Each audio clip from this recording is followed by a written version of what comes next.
Welcome, everyone. You're listening to Structure Talk, a Structure Tech presentation. My name is Bill Ulrich, alongside Tessa Murray and Ruben Saltzman. As always, your three-legged stool coming to you from the Northland, talking all things houses, home inspections, and anything else that's rattling around in our brain. Well, on today's episode, we're one leg. Tessa and Ruben are both out of the office this week, and I'm filling in all by myself. But I'm really excited to be having a conversation with rthomas from Sussel Garages, and I am noticing new garages popping up all over in my neighborhood. I'm in St. Paul, kind of in the southwest corner of St. Paul. And every time I go out for a walk with my dogs, it seems like I find 3 new lots that have had their garages demolished and a Sussel garage sign sitting next to the what used to be garage. So I reached out to Rob at Sussel and I asked him to come on and just talk a little bit about what's fueling this craze behind new garages. So Rob, thank you very much for giving us some time. We appreciate it. Why don't you introduce yourself to the audience and kind of give some of the contact info in case anybody's looking to upgrade their garage? My contact info is 651-587-4078. That's my cell phone. You can call that anytime, or you can reach me at rthomas. That's rthomas at builders.com. And then, we've been a well-established company for over 100 years. This is our niche in the market. This is what we like to do every day. I've been selling personally in St. Paul for the last 4 years. I was out in the donut for quite a long time there, and they call it the donut, which is out to the 494 area, outside the loop. But Dennis was our St. Paul sales rep for like the last 42 years. So kind of talked about the longevity of how many years a lot of the employees have been with the company. Even our owners now, Pat and Mike Russell, they bought the company from their dad. And so they're about the same age as me in their 50s. And it just obviously knowledge is best. You never know everything, but the more you have, obviously, the better we are as a team in the office trying to make sure we can supply you with enough information and product knowledge and stuff like that. So where does Sussel come from if the Russell brothers own it? So Sussel is a family-owned company up until like the 60s. And they sold their rights off to individual family, and they ended up merging with Lampert's Lumber. So they were kind of merged there for a while. And then, long story short, the hard times back in the early 80s that they decided to close the doors. We had our own lumber yard and everything. It's just costs were so high for construction, and interest rates were 18%. So they decided to retool the company. The employees actually bought the company out and spun it away from Lampert's, and that's who we are today. So basically, Art Russell and Elfwick, and there was another owner in there, and kind of slimmed up the structure and made it efficient, and then that was kind of more recession-proof than ever. And that's the biggest challenge of any company. You get too much overhead. To just having that lumber yard and having a lot of overhead, it wasn't working out back in the days. So, well, Lampert's still doing business. There's plenty of shops out there. So, if you get on our website, it kind of explains the whole history of us and kind of where we're at today. It's glad to be part of the team. Awesome. From what I can gather, you guys are one-stop shop. And does that include, tearing down the old unit and then coming in, doing the foundation, building the walls, siding, everything? Or are you guys only responsible for a part of that process? We like to do all of it if we could. I know there's some homeowners that would like to do parts of the project themselves, which is fine with us, as long as we're comfortable with, what they're doing, whether it's electrical or they have some friend in the family that can do roofing or siding or something like that, then we're comfortable allowing them to do parts of the project. Otherwise, we do like to control most of the work just so the project can try to get done in a timely manner. It's up to the homeowners trusting us to making sure that we get the job done right. It's a relationship because it goes both ways. Sure. And when you say timely, it seems like, is this a week-long project, 2 weeks? Yeah, the best way to kind of describe it is in stages. Removal crews will give them a block of time to get there, because they're going from job to job to job. And we'll, say, Rich Stevens is a good example. He does a lot of our St. Paul demolitions jobs, and we'll give him like a 3 or 4 day window to get there. And then he'll get his job done. And a couple days later, we try to schedule the concrete crew out, and we give them a week block to get their stuff done. And then once the concrete gets poured, it sits there for a little bit because it's curing. Kind of the slowest stage, So really within 3 weeks, you only at your foundation stage. But once that happens, you're at your framing stage. The lumber shows up, the carpentry can happen in a day or two. And then after we get our inspections, there's always inspections in there. So realistically, can we build a garage in 6 weeks? It's realistic, but just expect 8 with weather delays and stuff like that. And because of COVID supply chains, I always try to tell customers, up to 12 weeks, just because you just don't know the unforeseen. It depends what you describe as fully completed versus, usable. I mean, obviously you can use your garage once the framing and roofing's up and stuff like that. It's just whether 100% done or not. Okay. So you were outside the donut, as you called it, and was that just brand new, never been there before garage where you were selling these types of things? There was a good mixture. A lot of them are attached garages. I would say a good 30% of bids I did out in the donuts were attached garages, like 2-car garages. I want a third stall. We're competing against like pole builders back out there, but there's certain cities that don't allow pole building. So, they want these big, massive garages. I mean, I built a garage that actually was in Minnetonka for a couple that was 2 horse stables in it. So that's a pretty cool garage and had a deck and an office, and it was a pretty cool project. And there was one I did, it was a golf simulator involved. There's kind of all different, scenarios, what people would want, man caves, you can call them, or shops, or, whatever you end up using it for. But St. Paul's a little different niche. You got a garage that's not functional. Obviously, you're forced to do something sooner or later. Some people wait till the dire end. Drive-by garages I bid, 4 years ago, and they're still there. I mean, nobody's done with anything with them because they're leaning one side or the other. But I get it. Everyone's got a budget, what people can afford. So people save for it and then call me 3-4 years later and said we're ready to go. Or sometimes they know what they want, and then they're probably signing a contract a week later. So they all vary. Sure. Okay. In the city, we see a lot of accessory dwelling units going up. This is kind of a buzzword, I think, around the real estate community. Are you guys adding a lot of these sorts of units on top of a garage, or is that not really? We do a lot of room and attic truss garages, which people could use them as a rec room, an office, stuff like that. I mean, you're not supposed to be sleeping up there, obviously, but people can use them for that reason. They finish them off as however you want to use it. But the ADUs, the accessory dwelling units, I actually met a gentleman this morning. We talked about he wants one bid out. It's a totally different market. It's a totally different building codes, different criteria. So it really isn't a garage. It's you're building a small house. Once I start talking to them about the $200,000 and $250,000 price ranges, a lot of people shy away from it, or some people like, this is what I want, this is what I'm going to get. So we have never built one. I priced one out because I want to know what they cost with our resources. And that's kind of the price tag I came up with, because you have to have a controlled furnace, air conditioning unit upstairs to circulate the air upstairs. That cannot be mixed with the dirty air downstairs in the garage. I mean, there's a lot of different ways to heat and cool, obviously, those units. But and the square footage, what you're limited and not just limited to, but we need to have livable space up there. It has to be a totally different truss system. So we're too busy doing what we do now. And for us to take a coordinator and just have them run one of those jobs, it's not something we're willing to do right now. We talk about it all the time. Maybe we should get into it more because it seems like more people ask about it. But at this time, we're probably not in that market. I was just thinking of my lot. And if I was to look at doing something like that, and, when you think of a accessory dwelling unit, obviously plumbing's a big part of it. I have no idea how you'd connect, plumbing to the main at my house without it'd be incredibly invasive to try to. They want you to go to the street. So you'd have to trench a new sewer line through the yard to the street. Ballpark $30,000. Just figure something like that's going to cost you. I mean, they can auger it, they can bore it to the street, so they don't have to do a massive trench. We've done water lines to garages, and that's not a challenge, but it's a price tag. It's what somebody wants to spend. It's like $6,000 usually, or $7,000 to run a water line, which is crazy. But they got to trench it 6 feet down, so it's got to be frost protected, and it's always a challenge of getting back there. But it's pretty rare we do over a water line. It's once.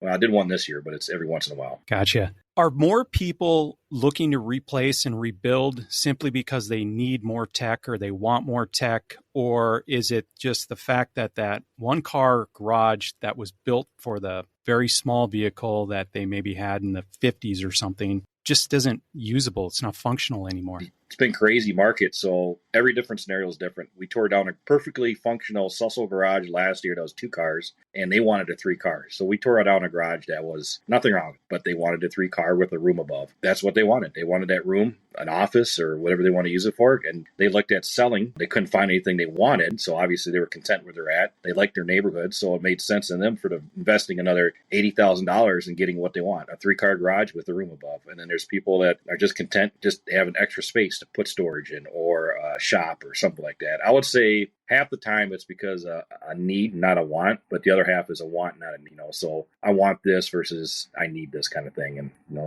some get damaged by fire, some get damaged by arson, or stuff like that will come in for, they didn't need a garage or want a garage, but it just kind of happened. Sure. If you're ballparking a square foot, a footprint for a 3-car garage, what does that look like to get 3 full vehicles in? Is that 32 by 36 or what typically I always you stress see? to go a 22-foot depth, just because if you put a car in there, it's 17 feet long on the, like a large SUV. A midsize SUV is like 16 to 17 feet long. So if you have a 20-foot depth garage, it'll fit, but it's kind of tight. So 22 depth is nice to have.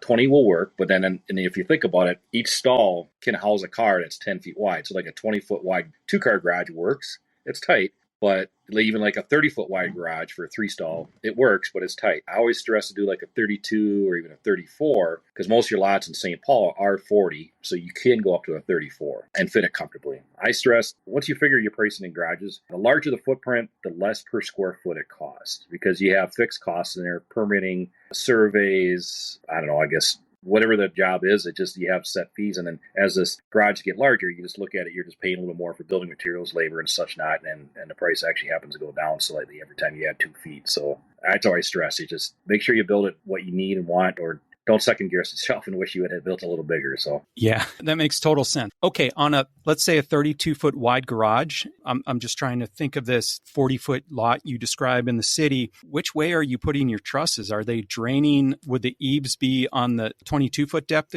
or would you put it on the I actually longer just one? priced out a garage. I flipped the trusses. I gave the customer an option. We're doing one long truss, 30 feet wide, or we can flip it around and have the truss reverse truss it so it's going the other way. And it really comes down to, cost is one thing. It does cost a little different. If you do the reverse truss, you just have to add a gutter, so because you get to have some water runoff you got to deal with. But you're paying for less for siding, shingles, and stuff like that, and the truss itself. So it does cost a little less to reverse it, but you should put a gutter on there for drainage reasons. But some people want that bigger footprint, maybe for solar or something like that. So, but it's comparable in cost, and then also the roof pitch too. That's a big variable as well. The steeper the roof, once again, you're paying more for shingles and siding, and then obviously the truss. Okay. Are most people opting to put some sort of attic truss into these buildings because you can't get this space at a second time around? Yeah, we built more room in attic trusses the past couple of years since the pandemic started, just because it costs less to do a room in a garage versus adding a room to a house, if you look at that cost. And if you're not worried about a bathroom, you can deal without a bathroom, then it works for most people. So, yeah, just you're adding more square footage, your rec room, kids' playroom, man cave, however you want to call it. Whether somebody wants to spend that $70,000 to $80,000 price tag, or they just want a simple garage where it's in the 40s. So, Okay. Well, that's a good ballpark then, because that was one of my questions: is what should somebody expect? So on the low end, 40, and that feels like a very small garage, to something with a few more features pushing into the $80,000-$90,000 yeah, and range. everything matters as far as what you're putting into the garage. Let's say you go vinyl siding, no windows, or use less expensive windows. I like to use a term for it, because the windows we use are they're not the box door brand type, but they're more of a mid-grade vinyl window.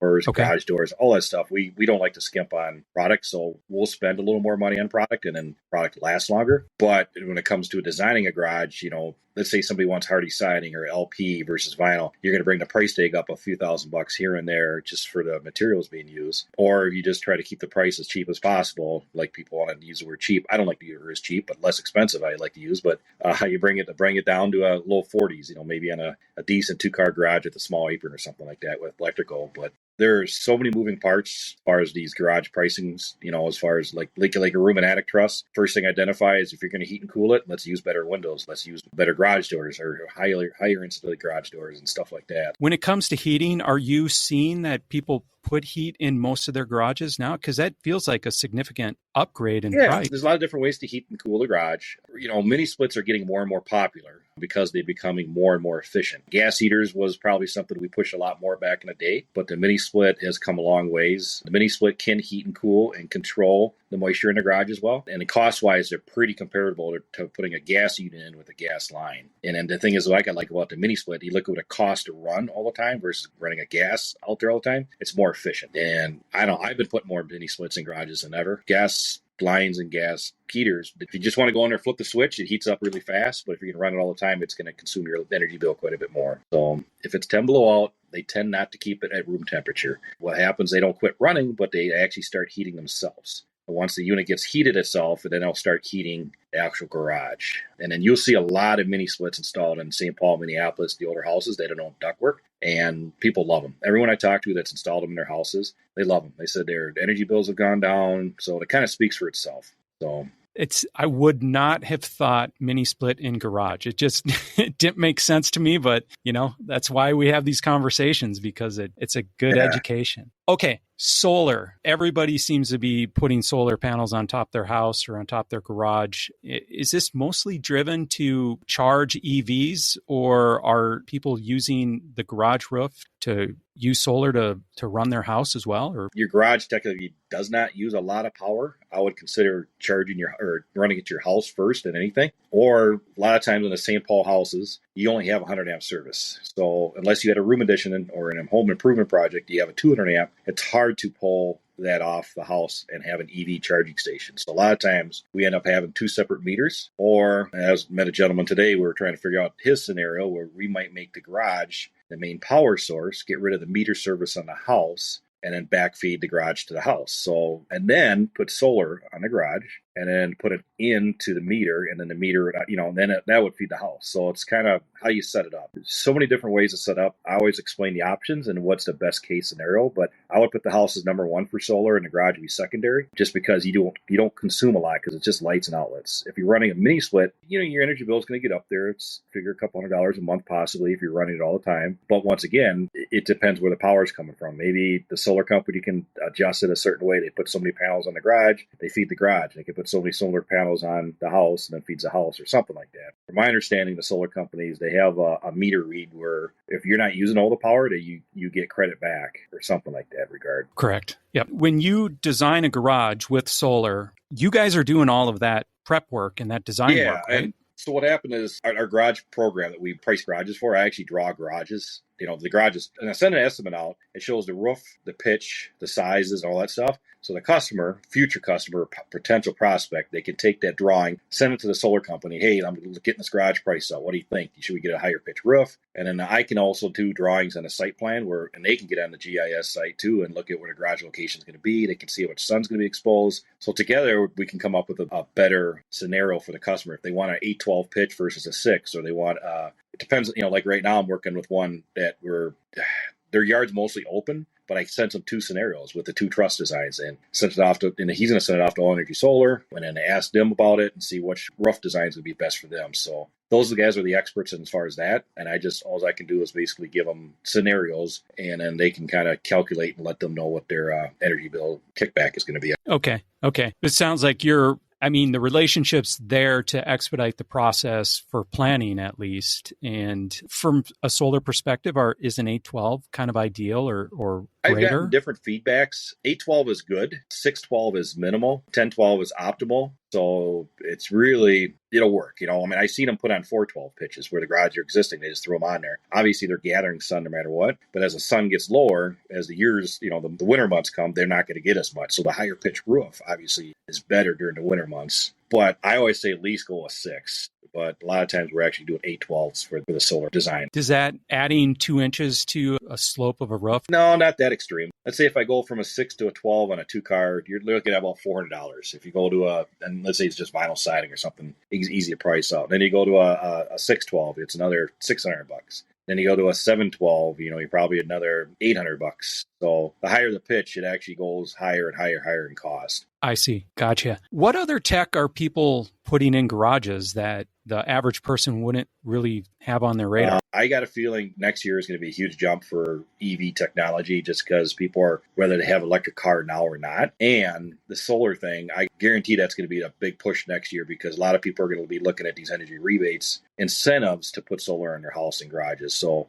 the thought process is get it ready, and then when you have the structure ready to play, it's a lot less money to do it up front than trying to do it later. Good example is I'm tearing down a garage right now. He had a 100 amp service sub panel put in for his EV charger car. Well, we're tearing that garage down, and he spent $3,000 to have that installed. For us to go from a 20 amp basic service on a garage to a 100 amp service, it's a $1,400 upcharge. So in other words, it's half the cost to do it now versus later. So sure. I'm kind of in that space right now, we have vehicles that are gas users and probably more than I should be just because of what they are, but they're old. And I'm like, well, do I move over to an EV? But when I move over to an EV, I've got this old garage and I need to put a power source in there. And I just, I've got all these variables coming through. And so I enjoy this conversation.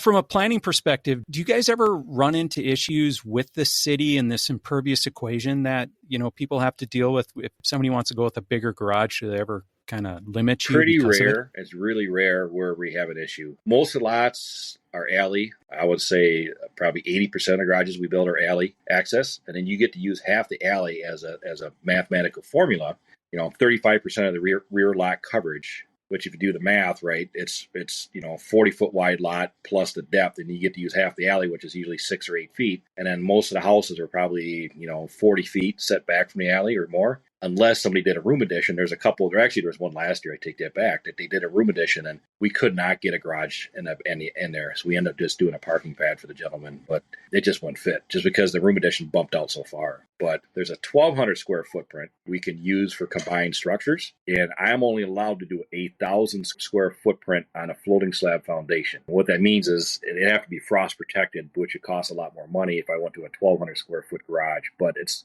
rare we do something that large in St. Paul. 700 square feet or maybe a max of 800. So it seems like nobody really asked for something bigger than that. Okay. Well, that makes sense because you do like to have a little grass around too. I mean, if you have pets or whatever, they need a place to do their business. Okay.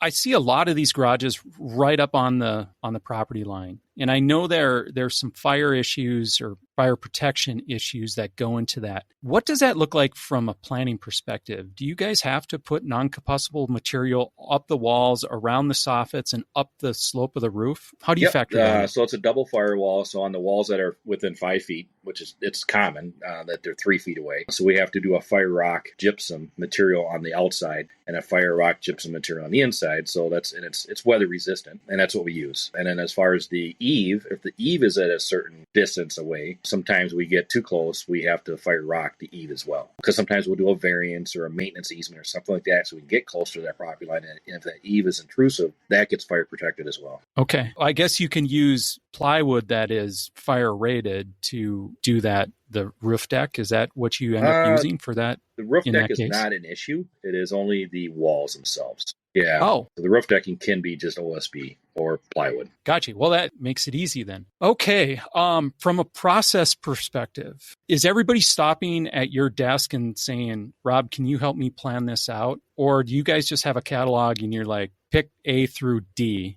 and we'll put this on your lot? I would get a lead either through our website or a phone call or something like that. So I would be setting up the meetings, and then I just, start from the foundation and work our way up. So talk about, how big your garage you're looking to build, how many vehicles, how much storage you want, where's the locations, and I start with that. And then we start talking about options as far as building materials wise. So really it comes down to every garage. There's not one garage out of the 100 this year I sold in St. Paul is the same. So every one was different. That's just how it is. So, and I rather custom fit it for the particular individual, whether it's just they're going to be there a year or two versus some people are going to live there until they can't live there anymore. So that's the questions we have to ask. How long do you live there? Do you think you're going to outgrow it? Do you think you're going to, need more space in the future, or is this too big? Stuff like that. I should have known that it wasn't just cookie cutter because, the city is kind of lot and block and there's predictable sizes, but everybody's lives are different and everybody's vehicle needs are different and kids and animals and storage, it's all different. How many are you going to do this year in Minneapolis and St. Paul? Let's just, if you could narrow that total, down. Paul sells out in suburbs. I think he sold 40, at least 40, maybe 50. And between Mike and I think Mike sold 120 in Minneapolis. I think I sold 115 in St. Paul. Yeah, Holy cow. We're probably pushing 280, 290 somewhere in there this year. Is that an incredible year for you guys, or is that a typical year? We average 250, probably 240, so we're a little above our usual threshold. And it's not so much the volume, it's the kind of garages we build. More custom, obviously going to take more time for the crews to work on and us to plan and work, get done. So if I do these big room and acts with 2 dormers, we're talking 12 weeks. We're tied up on a project like that and then trying to finish. And that coordinator can only handle so many jobs at once. How many big jobs do you really want and kind of build?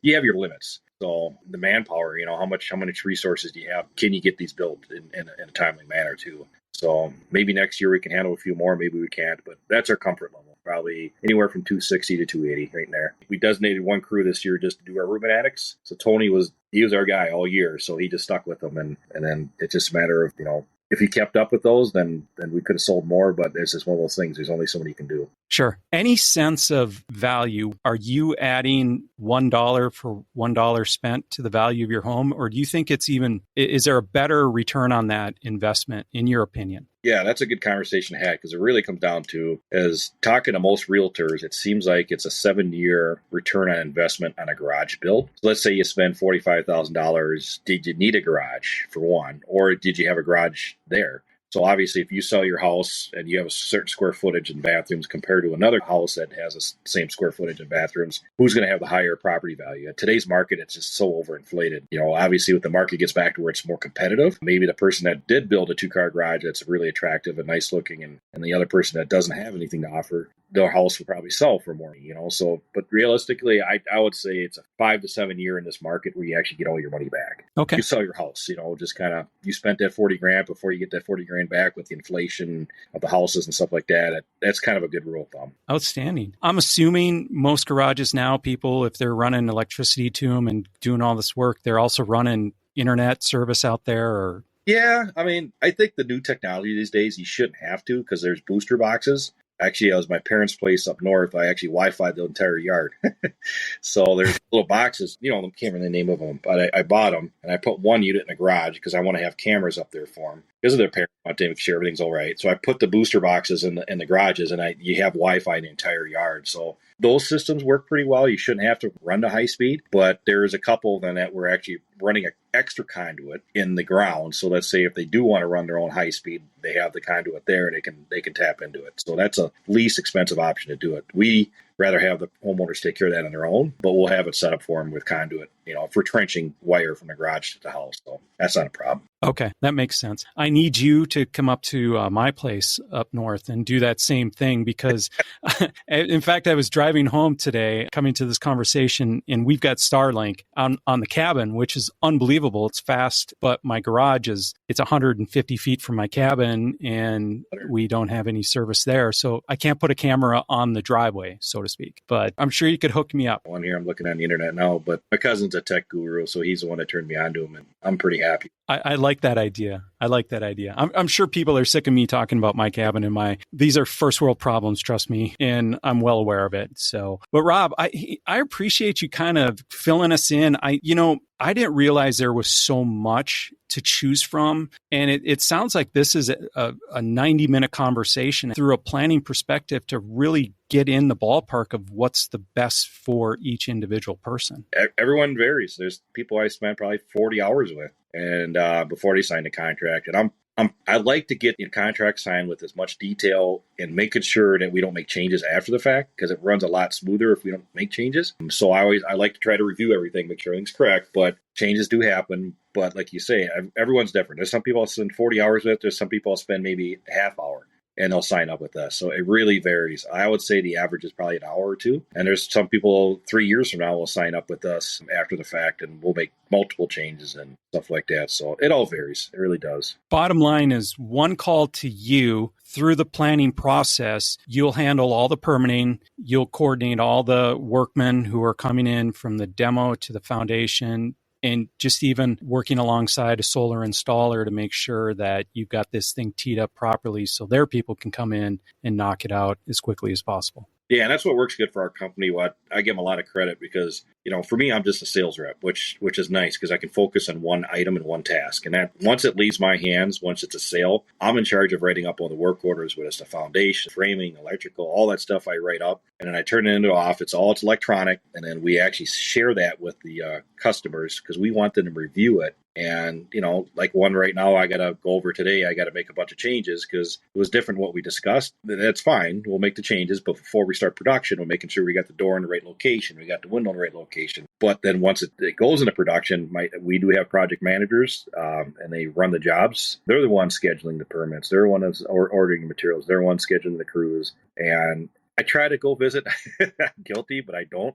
I should do it more often, but it depends how busy you are. If I'm not busy, I do like stopping by and saying hi. And I hope everybody who's considering, a new garage will certainly give you a call, and we'll see if we can break that 150, maybe get into 200 range for next year. The city seems to have an endless supply of just old, awful garages where I'm amazed that they're still standing. And yet when my neighbor tore their garage down, I was amazed. Like 2/3 of that structure was demoed and the roof was still hanging there. The old materials were pretty good, but they all have their useful life. So, Rob, I really appreciate you spending some time with us today and kind of giving us a global perspective what it looks like to do a project like this. And for everybody who's listening, we'll post Rob's contact information to the podcast in the notes, and we'll make sure that hopefully you get a bunch of calls following this recording. Okay. So thank you, Rob. Appreciate your time. All right. Thank you. Thanks, everybody, for listening. You've been listening to Structure Talk, a Structure Tech presentation. My name is Bill Ulrich, alongside Tessa Murray and Ruben Saltzman, who promised to be back at some point in the future. Thanks for listening.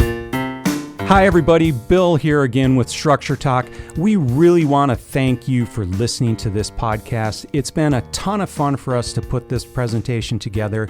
And if you could, we would love it if you would go to any of the podcast platforms where you find Structure Talk and leave us a rating and subscribe to the show. You can also subscribe to our blog at structuretech.com. And of course, you can listen to this show on the internet at structuretalk.com. Thanks again for listening. We appreciate the support. And if you have any suggestions for show topics, please email them to podcast@structuretech.com. Thanks for listening.